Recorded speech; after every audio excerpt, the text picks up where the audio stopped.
Welcome to another Tech Help video brought to you by AccessLearningZone.com. I'm your instructor, Richard Rost. Today we're going to talk about title case. That's converting titles so that the right words in the title are capitalized. You'll find this with movies, books, songs, stuff like that. Today's question comes from Landon in Mount Prospect, Illinois, one of my platinum members. Landon says, how can I change all the text in my database to have the first letter of each word capitalized? Like the titles of movies, books, and songs. I have a list of titles in Microsoft Access, but they are all lowercase or random cases, and I want to make them look nice. What's the best way to do that without having to manually edit each one? Well, Landon, there's a couple things to do. I've got some previous videos where we talked about changing the case of letters and words. Now, in my change case video, go watch this video first. We learned about uppercase, lowercase, and proper case, right? We used a U case to convert to uppercase, L case to convert to lowercase, and there's a proper case where it converts the first letter of each word to capital and the rest of it to lowercase. We also, in the extended cut, made a myProper function where it left words alone if it saw a mixed case already. So like McDonald, D'Angelo, and so on, it would just leave those alone. But we're going to focus on proper case right now. Now, in a title, you don't always want every word to be capitalized. For example, Lord of the Rings, right? Of and the should not be capitalized. There's a certain list of short words that you don't want capitalized in titles, right? The, of, a, and, those kinds of things, right? So today we're going to take that proper case stuff that we did before, and we're going to kind of tweak it. We're going to break each one of these guys up into the individual component words, and then see if that word should be capitalized or not. Now, this is, of course, a developer-level video, so if you've never done any programming before, go watch Intro to VBA. It'll get you started. Make sure you understand how to use Dlookup. We're going to need it today. And, of course, there's Dlookup's partner in crime, the NZ function, null to zero, right? We need that. We're going to need a for next loop. We're going to use arrays today. This isn't a lot of code. It's only about maybe, 7 or 8 lines of code, but it uses a lot of cool stuff. So go watch this too. And then finally go watch the split function. So we're going to split a long string, which is our title, up into an array of words. All right, these are all free videos. They're on my website. They're on my YouTube channel. Go watch all of these first and then come on back. All right, so here I am in my Tech Help free template. This is a free database you can grab off my website if you want to, but we're going to just be working with any old tables today, so you don't really need this database. Now, the first thing we need is a list of titles. So I'm going to make a movie table. So create table design. We're going to call it movie ID. Oops, someone's beaming in. And that'll be my auto number and then the movie name. And that'll be text. Do we ever use the name as a field name? No. Why? It's a reserved word. Don't use name, don't use date, don't use those kinds of words. Okay? Save this as my movie my movie table. And I'm going to put a list of movies in here, and I'm going to make sure that they're either all lowercase or capitalized. And I'll be honest, this is exactly the kind of thing that ChatGPT is perfect for. I told it to give me a list of 10 sci-fi fantasy movie titles that include small words like a or the, and it gave me a great little list. And then I told it to please put them all in lowercase, and now I got a nice little list here. I can just copy this, come back to my database, click on this column, paste them in, and there we go. There's my list of movie titles. Okay? Now, to proper case those, using the techniques in the change case video, let's create a query. Create query design. And I'll bring in the movie table, and then close this thing, right? Bring in the ID, movie name. And now over here, let's zoom in so we can see better. Shift F2. I'll create a new field. We'll call it movie proper. And this is going to be string convert movie name, comma 3. Remember, 3 is that VB proper case, but you got to use a 3 here in a query because the query doesn't know what VB proper case is. You can use VB proper case in your VB, but not in your queries. I think we talked about this in the last video. All right, hit OK. I'm going to save this as my movie queue, and then when I run it, there we go. Looks like it's pretty good. It's not that bad. It would pass for government work. I'm just kidding. But notice the of and the and all those things are still capitalized, and we don't want those to be capitalized. So what we're going to do is we're going to write our own function. Let's come down here. We can do it in our global module if you want to. We're going to say, give me a public function called title case. Now I'm going to send into it some value, byval s as a string. Why byval? Well, there's byval and byref. Normally, byref is the default. That means that you can modify that value that's sent in, which we don't want that. So I'm going to specify byval so we get a copy of the value. It's a long explanation. I got a whole separate video on byval versus byref. I'll put a link to that down below if you want to learn more. We're going to return a value. We're going to return a string. Okay, so we're going to take some string in, and then we're going to return a string back to the user that has what we want in it. Now, the first thing I'm going to do here once I get it is I am going to proper case the whole thing. And then we're just going to go through each of the words in the string and determine if they should be reconverted to lowercase. Okay, makes sense? So I'm going to say s equals string convert. I can't type today. String convert s to, here we can type in VB proper case. See? It works in here, it just doesn't work in queries. Its value is 3. Now, at this point, if I just said title case equals s, right, the function is going to return that, right? So let's do that real quick. Let's save that. Come back out here. Let's go back to our query. And next one over here, if we just made this one TC, let me zoom in, right? If this is TC, we'll say it's title case of movie name. We should get the same thing as the proper case, right? Save it, run it. Okay, there we go. We got the same thing, right? These are exactly the same. That's all we did was proper case it in our own function. Okay, but now the next step is we need a list of the words not to capitalize. Now, you could hard code this in your VBA if you want to, but this is Microsoft Access. I'm not going to hard code a list, right? Where do lists of stuff belong? They belong in a table. So let's create a table. This way you can easily add stuff in the future. You can delete words. You can have your users change things if you want. Let's call it the small word table. So small word ID, not small world. We're not going to Disney. It's a small world. No. And it's right across from Pirates of the Caribbean. And no. All right. And then small word. Save this as my small word T. And I just got some new speakers, so if you can hear them beeping in the background, I don't know what's going on there, but we'll figure that out. All right, now I am going to save us some time. I already got a list of these. Again, I bugged ChatGPT for it, so I'm just going to paste it in here. Boop, there we go. And, as, at, but, by, for, whatever. There's a whole list of words that are in titles that you normally wouldn't capitalize. Okay, so what we're going to do is we're going to look each word up in that title, and we're going to say, hey, if it shows up in this list, don't capitalize it. Convert it back to lowercase. Unless it's the first word of the title, right? Like the Lord of the Rings should be capitalized. So there's some rules we still got to deal with. All right, we'll get there. Hold on. All right, so the next step is going to be breaking up this string S into an array of words so we can identify each individual word.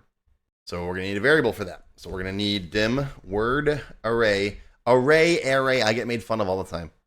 It's array, whatever. The Midas array, right? That's going to be a string. It's going to be an array of strings. We're going to need something to count through it as we loop through that list of words. So I'm going to say L as a long. And then we'll need to identify the current word, which is the item in the array that we're on. So we'll call it current word, cur word as a string. Okay? So after we've done this, let me get rid of this. We don't need that anymore. All right, so we've converted to proper case, right? Convert whole title to proper case. Okay? Now we're going to split the string into an array of words using that split function, which is why I wanted you to watch the split video. So word array equals split S, which is our string. What are we splitting it on? The delimiter is a space.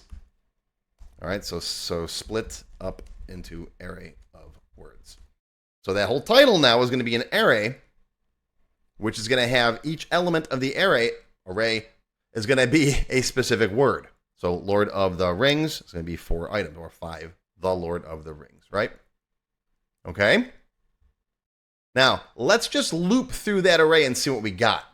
How do you loop through an array? Well, we're going to say for L equals 0. Remember, arrays start with 0. The first element of an array is usually 0, right? 2, how do you tell how many items are in an array? Use the ubound function, the upper bound of word array. Okay, we're going to loop through the words. Okay, and right in here, we're just going to message box them. Or, you know what, let's use the immediate window. Let's debug print them. So we're going to go up here and go to View, Immediate Window. We don't do this. I don't use this often, but why not? Right? We'll debug.print word array L. So whatever item we're on, whatever element we're currently on. So I'm going to start at 0, go to 1, 2, 3, 4, 5 for each word. We're going to debug print it down here. Okay, and then next, or next L if you want. Okay, that's all we're going to do for now. Save it, come down here now in the immediate window. We're going to test it. We're going to test it by saying question mark. That's how you get the value from a function, right? Title, case, and then in parentheses, the Lord of the Rings, and then press enter. Boom, look at that. It's too small, let's make it bigger. Look at that. See what it did? It took the Lord of the Rings, right? Converted it to proper case, so all of the words are capitalized. It then split them up into an array, and there's 5 items in it. It split it on the space, right? So this becomes 1, this becomes 1, this becomes 1, and so on. That's how it knows how to make each element of the array. Then we just looped from L equals 0, the first item, to the ubound, the last item, and we printed it out. Okay, is everybody with me so far? This is more advanced stuff. I don't cover arrays and stuff like this until Access Developer 21. So this is more advanced stuff.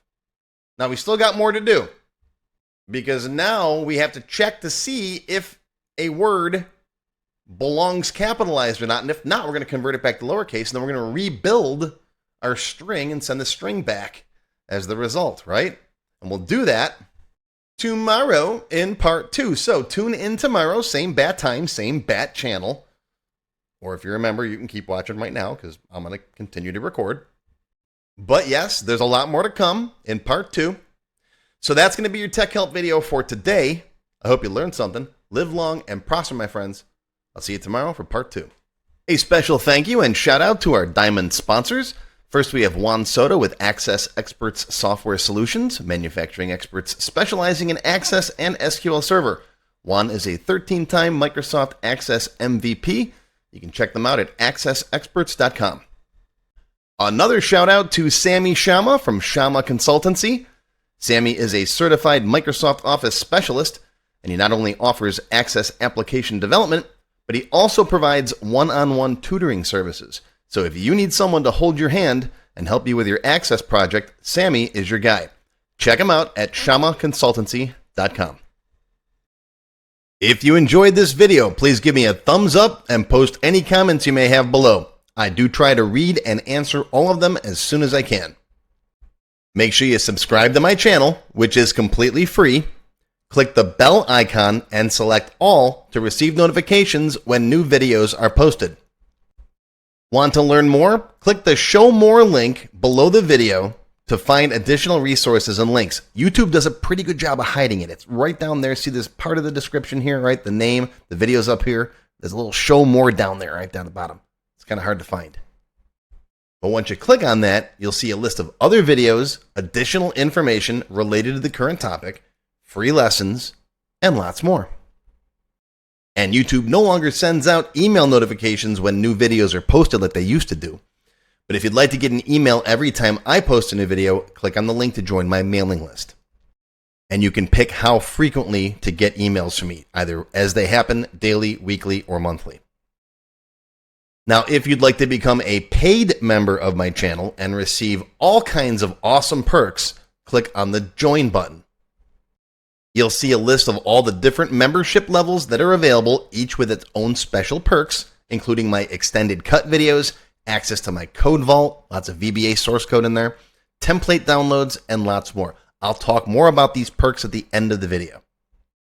Even if you don't want to commit to becoming a paid member and you'd like to help support my work, please feel free to click on the tip jar link. Your patronage is greatly appreciated and will help keep these free videos coming. I got some puppies to feed. But don't worry, no matter what, these free tech help videos are going to keep coming. As long as you keep watching them, I'll keep making more, and they'll always be free. Now, if you really want to learn Access and you haven't tried my free Access Level 1 course, check it out now. It covers all the basics of Microsoft Access, including building forms, queries, reports, and more. It's over 4 hours long. You can find it on my website or on my YouTube channel. I'll put a link down below you can click on. And did I mention it's completely free? The whole thing, free, 4 hours. Go watch it. And okay, a lot of you have told me that you don't have time to sit through a 4-hour course. So I do now have a quicker Microsoft Access for Beginners video that covers all the basics faster in about 30 minutes. And no, I didn't just put the video on fast forward. But I'll put a link to this down below as well. Now, if you like level 1, level 2 is just $1. That's it, $1. And that's another whole 90-minute course. Level 2 is also free for paid members of any level, including supporters. So if you're a member, go watch level 2. It's free. Okay, want to get your question answered in a video just like this one? Visit my tech help page and send me your question there. Members get priority, of course. While I do try to read and respond to all of the comments posted below in the comments section, I only have time to go through them briefly a couple of times a month, and sometimes I get thousands of them. So send me your question here on the tech help page, and you'll have a better chance of getting it answered. And while you're on my website, be sure to stop by my Access forum. We've got lots of lively conversations about Microsoft Access and other topics. I have a fantastic group of moderators who help me answer questions. Shout out to Alex, Kevin, Scott, Adam, John, Dan, Juan, and everybody else who helps out on the site. I appreciate everything you do. I couldn't do it without you. Be sure to follow my blog, find me on Twitter, and of course on YouTube. Yeah, I'm on Facebook too, but I don't like Facebook. Don't get me started. Now, let's talk more about those member perks if you do decide to join as a paid member. There are different levels: silver, gold, platinum, and diamond. Silver members and up get access to all of my extended cut tech help videos, one free beginner class every month, and some other perks. Gold members get all the previous perks, plus access to download the sample databases that I build in my tech help videos, plus access to my code vault where I keep tons of different functions that I use, the code that I build in most of the videos. You'll also get higher priority if you do submit any tech help questions. Now, answers are never guaranteed, but you do go higher in the list for me to read them. And if I like your question, you got a good chance of it being answered. You'll also get one free expert level class each month after you've finished the beginner series. Platinum members get all the previous perks plus even higher priority for tech help questions. You get access to all of my full beginner level courses for every subject. And I cover lots of different subjects like Word, Excel, VBA, ASP, lots of different stuff, not just Access. These are the full-length courses found on my website. You get all the beginner ones. In addition, once you finish the expert classes, you get one free developer class per month. So lots of training. And finally, you can also become a Diamond sponsor. You'll have your name or your company name listed on a sponsors page that will be shown on each video as long as you're a sponsor. You'll get a shout out in the video and a link to your website or product in the text below the video and on my website. So that's it. Once again, my name is Richard Rost. Thank you for watching this video brought to you by accesslearningzone.com. I hope you enjoyed. I hope you learned something today. Live long and prosper, my friends. I'll see you again soon.